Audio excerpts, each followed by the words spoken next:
ओम नमस्ते जी। आइए आज की चर्चा को प्रारंभ करते हैं। यजुर्वेद के 14वें अध्याय का 20वां मंत्र।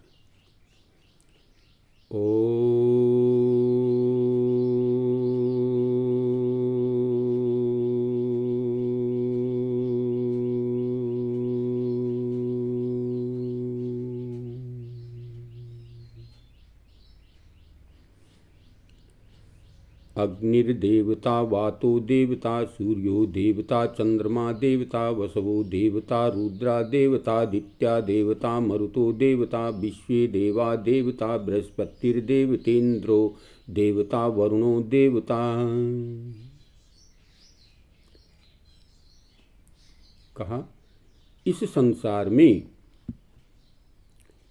जो अच्छे गुणों वाले पदार्थ हैं वे दिव्य गुण, कर्म और स्वभाव वाले होने से देवता कहाते हैं।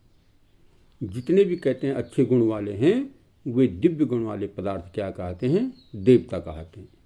और जो सब देवों का देव होने से महादेव, सबका धारक, रचक और रक्षक, सबकी व्यवस्था और प्रलय करने हारा, सर्वशक्तिमान, दयालु, न्यायकारी, उत्पत्ति धर्म से रहित, जो उत्पन्न नहीं तो उत्पत्ति धर्म से रहित है, उस सब के अधिष्ठाता परमात्मा को सब मनुष्य जाने, उसी की ही सबको प्रेम से उपासना करनी चाहिए। कहते जितने भी पदार्थ दिव्य गुण वाले हैं, अग्नि है, वायु है, चंद्रमा है ना, रुद्र हैं, मरुत हैं, ये जितने भी दिव्य गुण वाले पदार्थ हैं ये सब देवता कहलाते हैं। इनको देवता कहा गया। और इन सब का निर्माण करने वाला, इन सब को उत्पन्न करने वाला देवों का देव महादेव परमात्मा। तो कहा हमें सर्वशक्तिमान परमपिता परमात्मा की ही स्तुति करनी चाहिए, उसी की उपासना करनी चाहिए, उसी की प्रार्थना करनी चाहिए। बड़ी श्रद्धा और भक्ति से हमें उस परम पिता परमात्मा का ही चिंतन करना चाहिए। अब क्या करते हैं, इसमें पौराणिक जगत के लोग इसको लेकर के अनेक संस्कारों में इस मंत्र को पढ़ते हैं और अनेक देवताओं के नाम लेकर पुष्प से आदि उनका जो है पूजा करते हैं। जबकि यहाँ पर ये कहा गया है कि वो परम पिता परमात्मा देवों का देव, हमें उसी की उपासना करनी चाहिए। ये सब दिव्य गुण वाले हैं इसलिए इनको देव कहा गया है।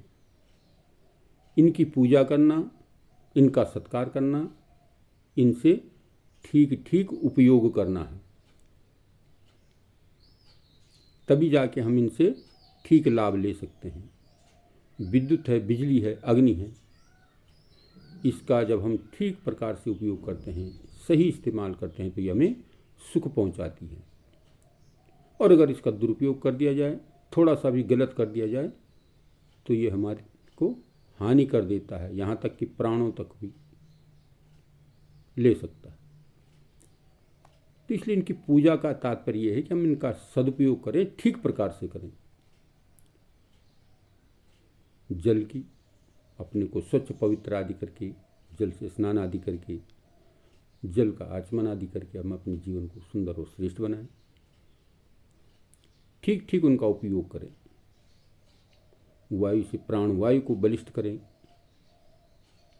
तो इस प्रकार से हम इन देवताओं का ठीक ठीक प्रकार उपयोग यदि हम करते हैं तो हम अपने जीवन को सफल और श्रेष्ठ बनाते हैं, न कि इनकी पुष्प आदि धर करके पूजा करके अपनी इतिश्री कर देना। यह हमारे जीवन का सार नहीं है। देवताओं का देव महादेव परम पिता परमात्मा है, हमें उसकी ही उपासना करनी चाहिए। वसव देवता, 8 देवता वसु बताए गए हैं, दिव्य गुण वाले हैं। रुद्र प्राण, 10 प्राण, ये अपने जीवन को शुद्ध करने वाले हैं। 11 रुद्र जो बताए गए, 33 देवता जिनको बताए गए हैं, उनमें से ही इनमें सब में जो है इन देवताओं को यहाँ पर बताया गया है कि इन देवताओं का हम ठीक ठीक उपयोग करें। विश्वदेवा, अच्छे गुण वाले सब विद्वान लोग, देवता संज्ञा वाले हैं, ये सब देवता हैं। बृहस्पति, बड़े ब्रह्मांड का वेदवाणी का रक्षक परमात्मा, देवता सब गुणों से देवों का भी देव है। वो परम पिता परमात्मा देवों का भी देवता है, इसलिए हमें उसका ध्यान करना चाहिए। वरुण देवता है, जल को कहा गया है। चंद्रमा से हमें शीतलता मिलती है, शांति मिलती है। सूर्य से हमें ताप मिलता है, प्रकाश मिलता है। सूर्योदय होते ही जो है अनेक हमारे जहरीले जीवाणुओं को नष्ट कर देता है, बुराइयों को खत्म कर देता है, अंधकार को खत्म कर देता है। हम अपने जीवन से अंधकार को मिटाने का प्रयास करें, प्रयत्न करें, तो हमारा जीवन सफल और सार्थक बनता है। तो इस प्रकार से इसमें 33 देवताओं के गुणों का वर्णन किया गया है, और जिसको महर्षि दयानंद ने कहा है कि 33 प्रकार के देवता हैं, और पौराणिकों ने इसको 33 करोड़ बना दिया। कोटि का मतलब प्रकार, और 33 प्रकार के देवताओं का हम ठीक ठीक प्रकार से उपयोग करें, उनका सदुपयोग करते हुए हम अपने जीवन को आगे बढ़ाएं, तो जीवन सफल और सार्थक हो जाता है। न कि इनको हाथ जोड़ करके पूजा करते हुए अपने जीवन को खत्म कर दें। तो ये बहुत ही सुंदर मंत्र यजुर्वेद में आया है, और हमें समझना चाहिए, प्रत्येक व्यक्ति का एक कर्तव्य है कि इनको ठीक ठीक प्रकार से समझ करके उसका हम ठीक प्रकार से उपयोग करें और अपने जीवन में लाभ प्राप्त करें। ये लाभ प्राप्त करने के लिए बहुत बड़ा लाभ इससे मिल सकता है अगर हम इसका ठीक प्रकार से उपयोग करते हैं तो।